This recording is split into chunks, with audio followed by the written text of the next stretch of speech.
This video has been sponsored by Affler and Retainful. Hey everyone, welcome back to the One Shopify podcast. I'm your host Sambit, and today we are talking about a topic that's close to every founder's and operator's heart: customer experience. We've all heard that customer experience is everyone's job. How often does it actually translate to revenue growth? Today's guest knows exactly how to make that happen. I'm joined by Miles, Head of Customer Experience at Mantle, previously scaled customer experience at Social Snowball, helping 7, 8, and even 9-figure e-commerce brands like True Classic and JV Coffee. We're diving into how to translate customer experience from a chaotic support function into true revenue engine for Shopify brands like yours. Miles, welcome to the show. Thank you so much, Ambit. I'm excited to be here. Customer experience is often seen as something that comes after product development, even though it's so important for user retention and long term success. From your experience working on Shopify apps, why do you think customer experience tends to be treated as an afterthought by an app developers? I think traditionally a lot of people look at customer support and customer experience, the whole org, as a cost center rather than seeing something which is a revenue driver. Ultimately, it comes down to the mindset. People need to understand that the people who are working in your support ops or onboarding or your customer success managers are ultimately the people who hold relationship with your end customers. And when it comes to, let's say, upgrading them or making sure they get the most value out of your product, these are the people who hold key to that relationship and can make that happen. But traditionally it's just seen as, oh, it's someone who is going to help. Let's say someone comes up with an issue, it's someone who's going to help troubleshoot it or just reply to them or let them know, right? Like it's seen as a very reactive role. But I think when founders look at it from a more proactive engagement perspective, that's when you truly understand the value of CX and how it contributes to the growth and revenue of your company. Oh, perfect. And also, Miles, like you worked with app teams ranging from small startups to fast scaling apps. Like, what are some of the most common mistakes you see Shopify app developers making when it comes to building a good customer experience? Um, just building on what I spoke initially, I think every app developer or the teams rather, they look at CX as a more reactive role, and it sort of becomes a comfortable pattern where, oh, a customer asks a question, we are going to reply to it. And oftentimes we don't sit back and think that what are the trends in these questions or why is our support debt so high? You can't have 100 questions coming in a day and then expect someone to keep answering those instead of building a system which can automatically take care of that or making improvements in the product to avoid having those questions come up in the first place. This is the mistake I see people make very often because it's very easy to, because I know the answer to this question, let me just answer it for now and I will take care of it like 5 days later. But that point never comes because you have so many other things going on. So I think even if your support is affected in the short term, it's fine, but take a step back and build a proper system where every contribution from your CX team translates into something meaningful for the customer. Either it builds a seamless experience, it reduces support debt in the long term, or it builds customer champions, whatever that looks like for your organization. Okay.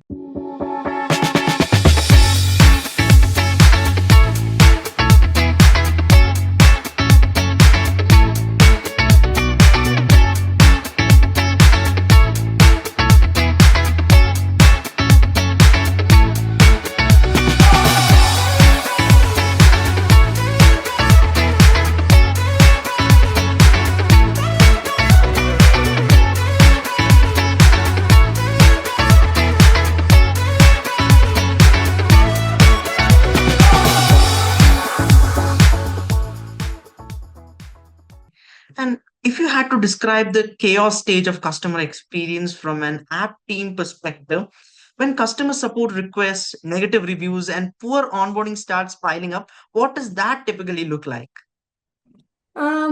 I think like a lot of CSMs will relate to it, but we constantly feel like everything is on fire. And I feel like a lot of people are stressed by it and they stop thinking creatively or out of the box.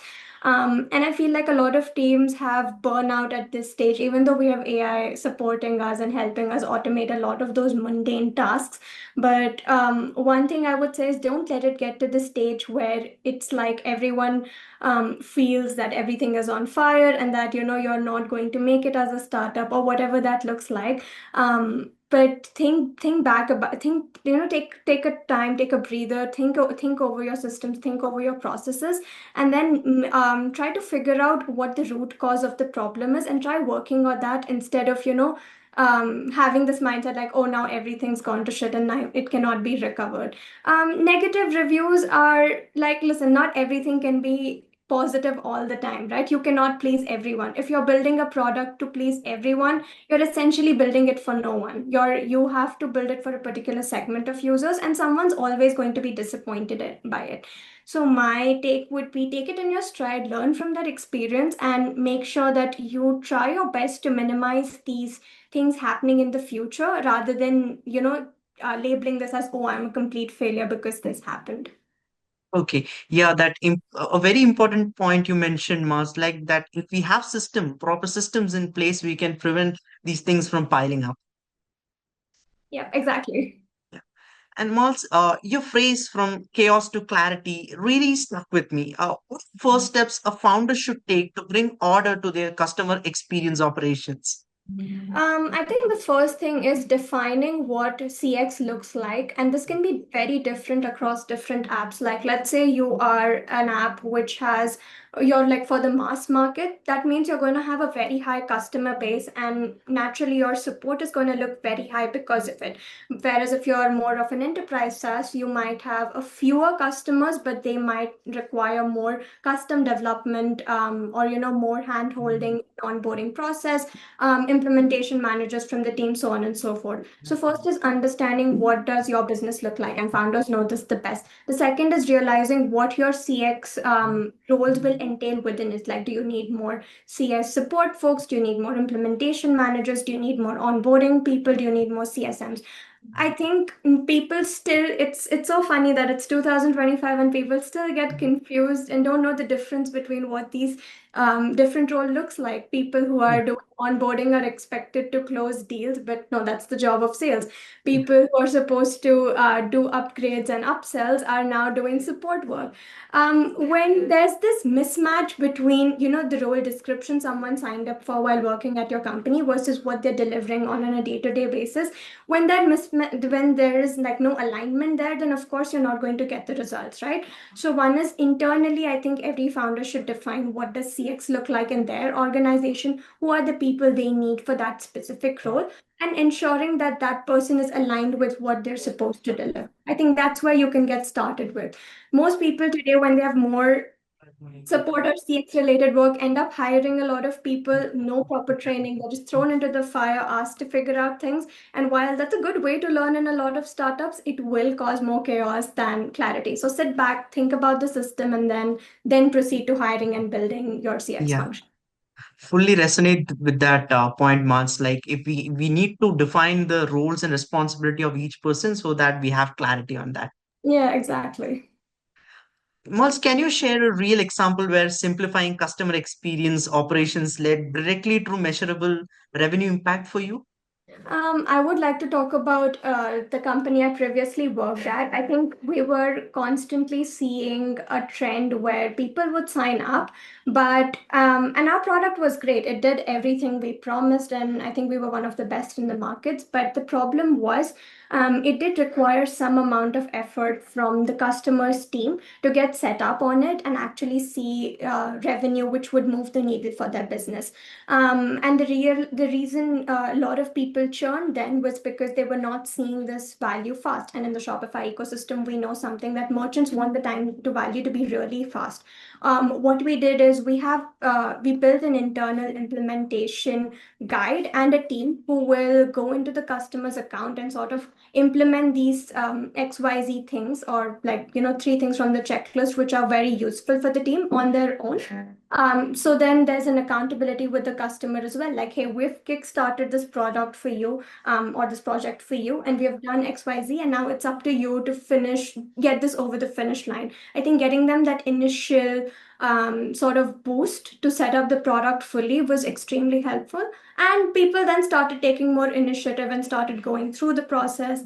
And ultimately, this led to more retention, and long term, they did upgrade to like a higher tier plan. Okay. And one of the biggest myth is that CX is a cost center. How do you help teams reframe it as a revenue driver?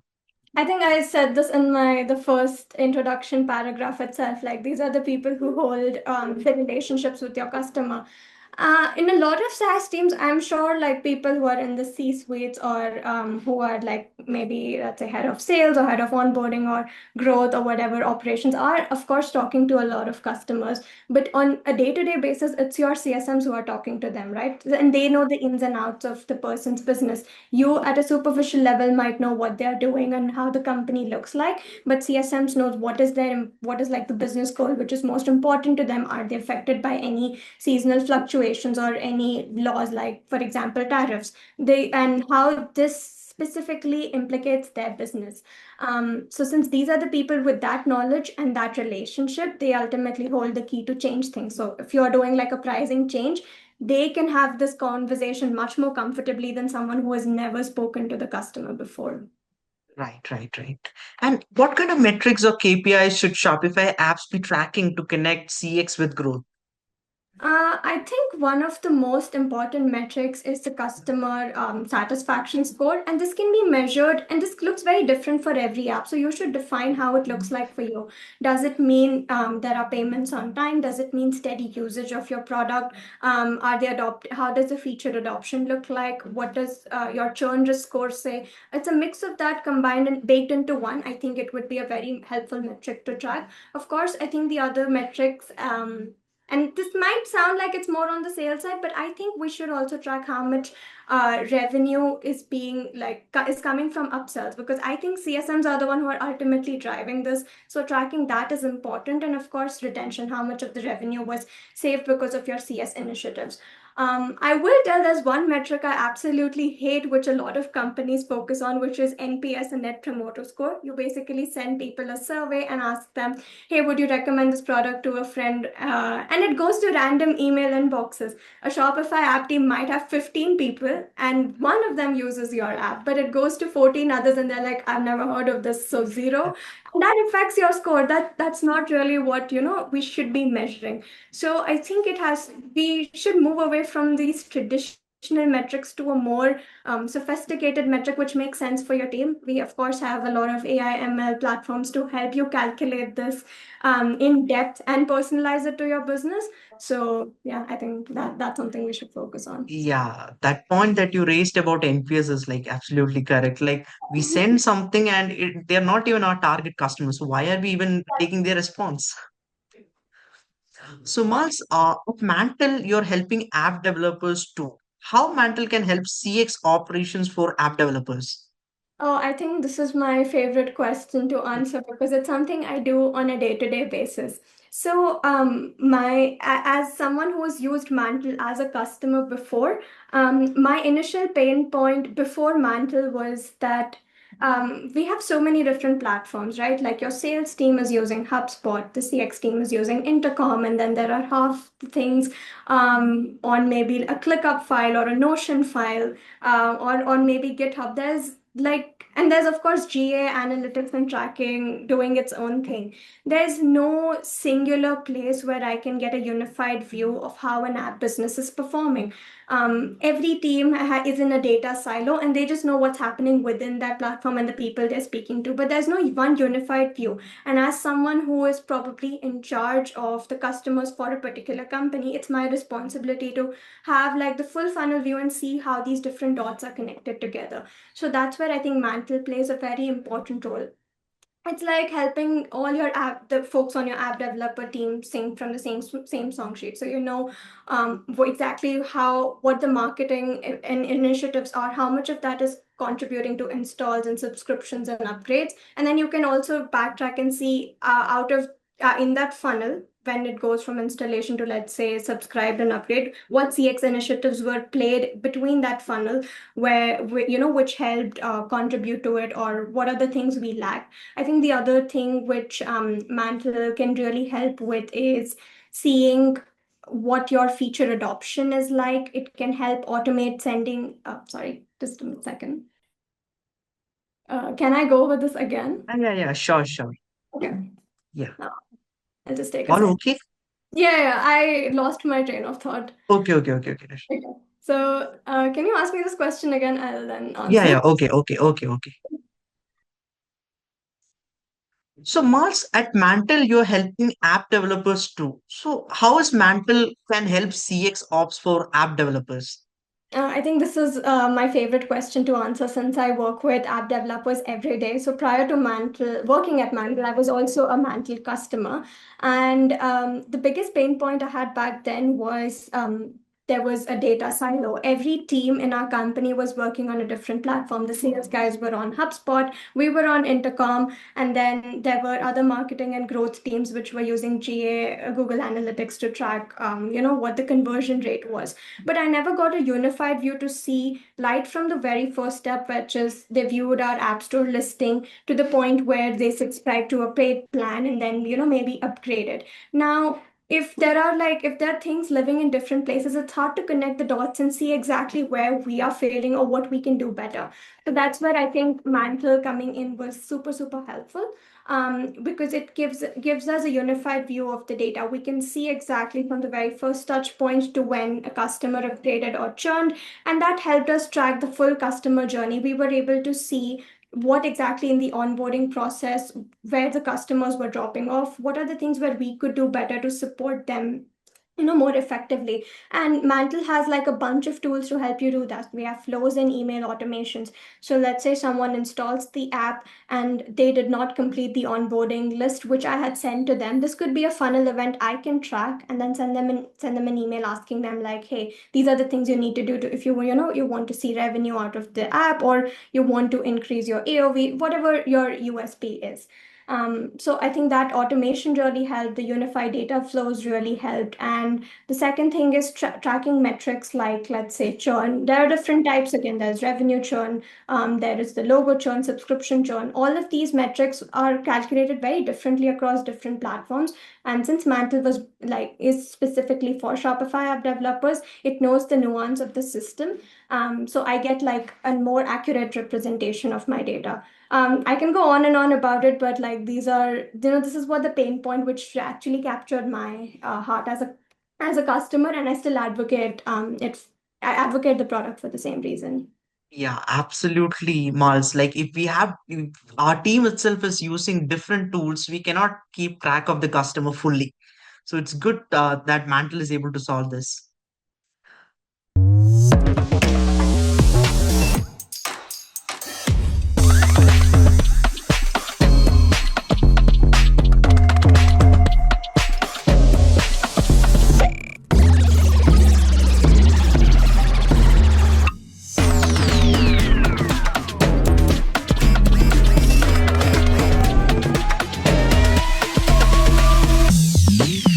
Miles, I saw your post about the tech stack you use to manage 200 plus accounts. What does a lean but powerful CX stats look like for a Shopify app today? I want to say it's just going to be Mantle in a few months because we do have exciting plans coming, where we will cover a youth surface area. But right now, apart from Mantle, I really like using Notion to keep track of all the documentation we are doing. Cursor is another favorite tool of mine right now. I have access to a duplicate code base, so I can actually go ahead and try to debug issues on my own. And fourth, and this is my favorite tool to use, it's called Jam. It's a bug reporting tool where I can send a link to the customer to record whatever issue they are seeing on their end, and I get the network and the console tab details. So it's easy for me to debug issues for the customers without having to go back and forth. They make it really easy with like their extensions. So yeah, these are like my top favorite tools to use. And recently, the age of AI has been running mal. So, how do AI and automation fit in without losing the human touch customers expect? Yeah, I think AI should be used to automate your mundane and manual tasks, which people hate doing. A lot of the CX org and operation stuff has a lot of manual and repetitive work. So I think one we should definitely use for that. The second one is it can analyze so much data for you. So you should definitely, get it to analyze all your tickets and see what are the patterns, like if there are any gaps missing in the documentation or your knowledge base. AI can help you sort of upgrade that. And the third one is, of course, like I said, if you have access to Cursor, and a lot of people are doing this right now, but then you can look at the code yourself. And even if you're from a non-technical background like I am, I still can, talk to Cursor and try to figure out what exactly does this piece of code mean and troubleshoot an issue for a customer. So it's not about just setting up an AI chatbot to reply to people, as in a lot of people are primarily using AI to do that. They're just like scratching the surface, not going deeper in. But I guess this way you could, probably do a lot more with it. We also have like a lot of MCPs. So Jam has an MCP, and if I link that to my GitHub MCP, it can actually take the bug which was recorded and then fix it and also like deploy it to production. So we should use that to save our developer time. Great, great. And looking ahead, what do you think the future of CX will look like in the Shopify ecosystem? I think CX teams are going to get more lean as we grow. And within the Shopify ecosystem, I think traditionally reviews held a lot of importance, and they still do. They affect your ranking. But as we know, recently Shopify has made a lot of upgrades to the type of content reviews need. So it's not just going to cut giving stellar support to customers or like just fixing a bug and then asking for a review. We are going to need people to really drive true adoption and make sure that this is reflected in the type of reviews you get on the Shopify, store. Otherwise, they are going to be unpublished. As we've been seeing like a lot of reviews were archived. So you really need people to demonstrate that your app has helped them achieve something tangible. And then yeah, like I said, the teams are going to be lean. AI is going to play a major role in automating a lot of the mundane processes, but ultimately it's up to the CSMs to still hold that relationship and still hold that human element. So that's never going to be taken out of the equation. Like even in the age of AI, if we lose the human touch, then it won't work. We Exactly. need to be always connected with humans. And Miles, let's have a quick bonus round. We do have a bonus round. So Okay, this is exciting. so 5 questions and you could answer that. So the first question is one CX metric that's overrated. NPS, I hate it. NPS, yeah, you said that. And one CX metrics that underrate I think CSAT. CSAT. And your favorite Shopify app, Since I worked for them before, Social Snowball. Social Snowball. Okay. A book, a podcast, or a framework that shaped how you think about customer success. Oh my God, this is a tough question to answer. Hmm. I do like the systems newsletter by Ben Meir. It's a weekly newsletter and it's all about systems thinking, and I'm obsessed with it. I think it's helped shape my thinking in a lot of ways. Yeah. Even I am obsessed with systems. Like if we have systems in place, then rest is taken care of. Exactly. The last question in the rapid round, Mals, if you could fix one thing about CX across the app industry overnight, what would it be? Letting founders stop, I mean, like getting founders to think that CX is not a cost center, but actually a revenue driver. Like Oh, enforcing this mindset across people. If I had a magic wand to do it, I would do it. yeah. Hope.